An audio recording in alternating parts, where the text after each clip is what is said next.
Hi there, and welcome back to 10 most commonly asked questions about numerology. This is question number 8. Why are some years more challenging than others? What the heck are they all about, and why do we have to experience them?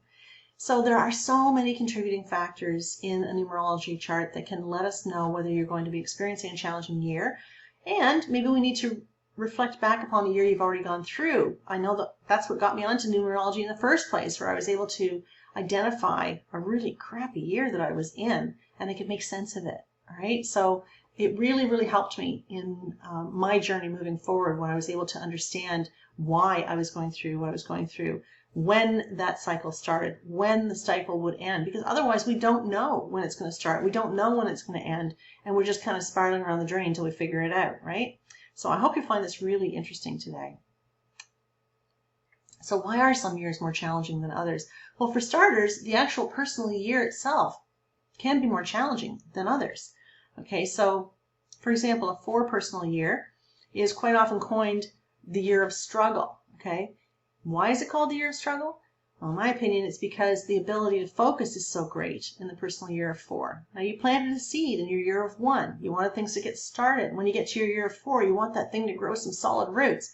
But you'll run into obstacles, you run into limitations, you run into things that cause things not to go quite as smoothly as what you'd like. And the 4 energy has a tendency to cause us to stay there, and to get stuck there, and we get focused on all the things that aren't right in our world, right? Remember, anything we give our attention, energy, and focus to gets bigger, right? So we want to make sure that we're focusing on what we want to create rather than what we don't want to create. So this year, 2020, we are all under the umbrella of a 4 universal year, because 2 plus 0 plus 2 plus 0 equals 4. So regardless of where you are in your personal year, you're going to be influenced by this 4 universal year. This is the year that the world stopped, basically, right? So this is the year when we're all being asked to pause. Take a look, see what our foundations are all about. It's a year when we want to take a look at our work. Are we doing the kind of work that we want to be doing? Are we in the relationship we want to be in? Do we want to continue living where we're living? Things like that. Anything relating to your foundation. This is the year that we'll be focusing on it. So it's a year to revisit, review, reset. It's a re-year in all capacities. So that's having a large bearing on this particular year as I'm recording this in 2020.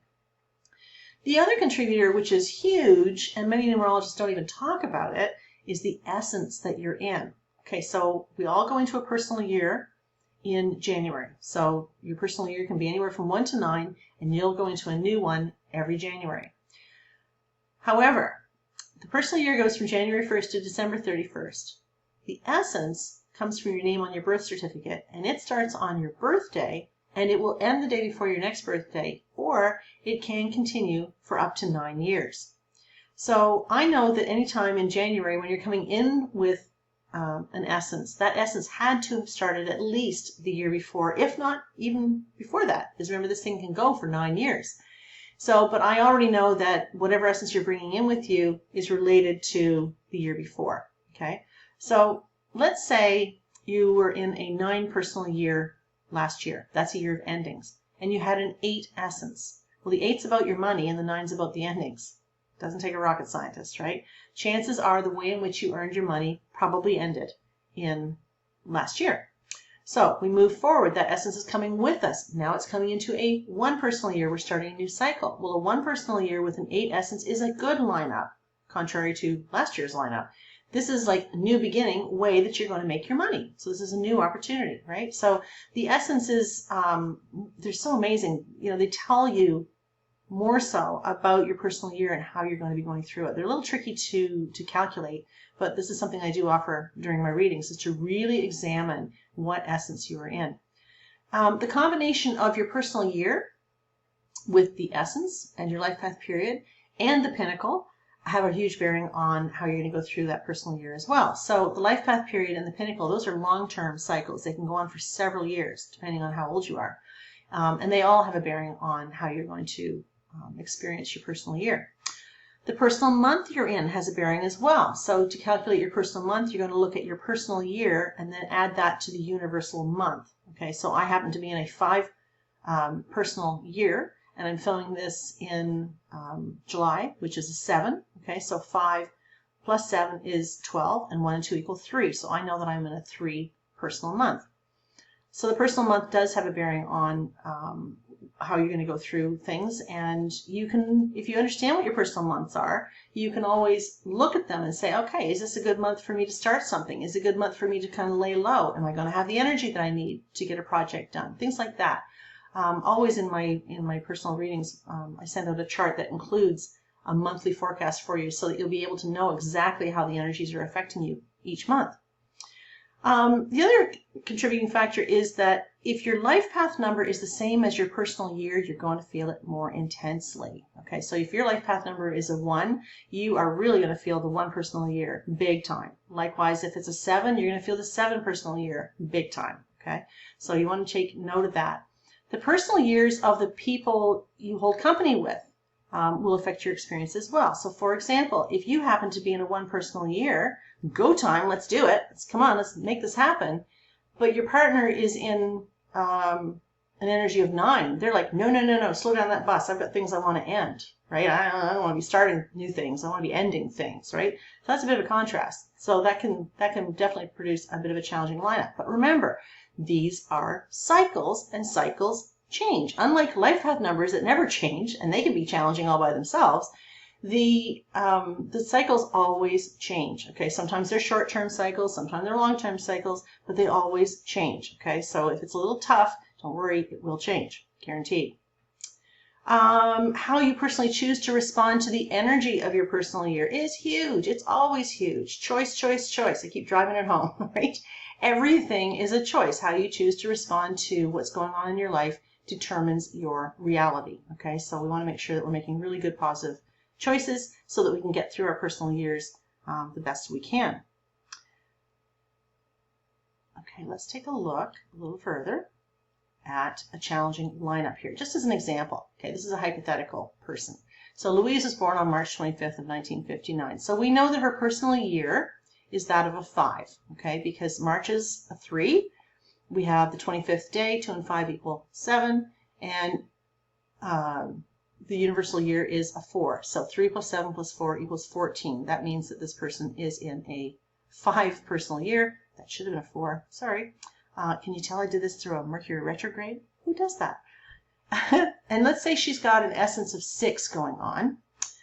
Maybe she's in a personal month of 7. Again, this is hypothetical. The math might not work. That's okay. And her partner's in a personal year of 7. So let's take a look at that for a second. So we know that she's in a personal year of 5. So what does that mean? That means she wants change, right? Last year, she was in a personal year of 4 where she felt kind of stuck. She didn't feel like she could spend any money, take any chances. The 5 is about travel and having some fun and living for the moment and experiencing life, right? But she's got this essence of 6. So what do we know about the energy of the 6? The 6 is all about responsibility. Oh my, I got to be responsible for my friends and my family and my grandmother and my grandfather and my dog and my cat.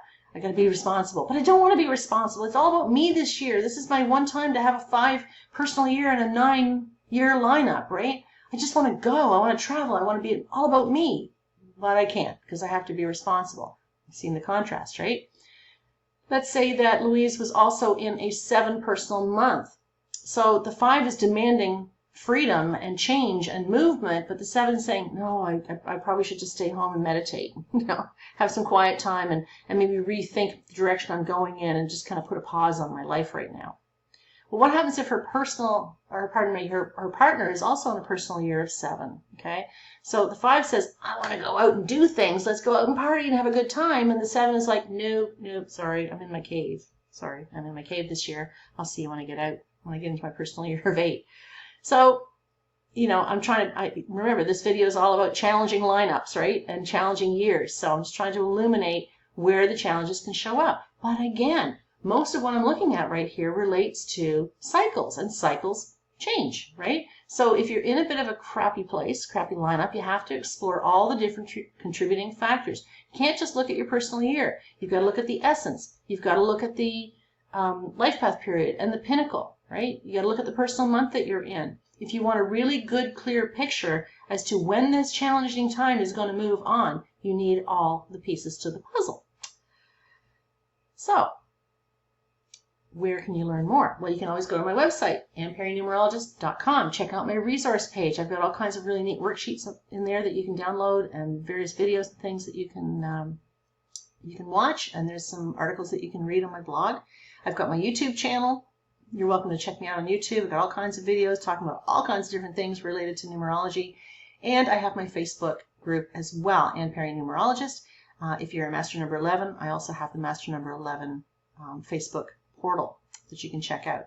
If you're interested in learning more and getting a little bit more serious about all of this, you might want to check out my courses that are available also on my website. So I'm hoping that that will give you lots of information so that you can continue to evolve in the way that's perfect for you. I love this subject because I love the fact that cycles are just that. They do change. So if you're feeling kind of stuck, if you're feeling kind of miserable, rest assured, as sure as I know today is Tuesday, I know tomorrow's going to be Wednesday, right? So that's a guarantee we get. The universe will not stop moving just because you're feeling stuck. So be assured, this is just a little bit of a challenging time possibly, but it will pass. And this too shall pass. Looking forward to seeing you in the next video. Thanks so much, guys. Take care. Bye for now.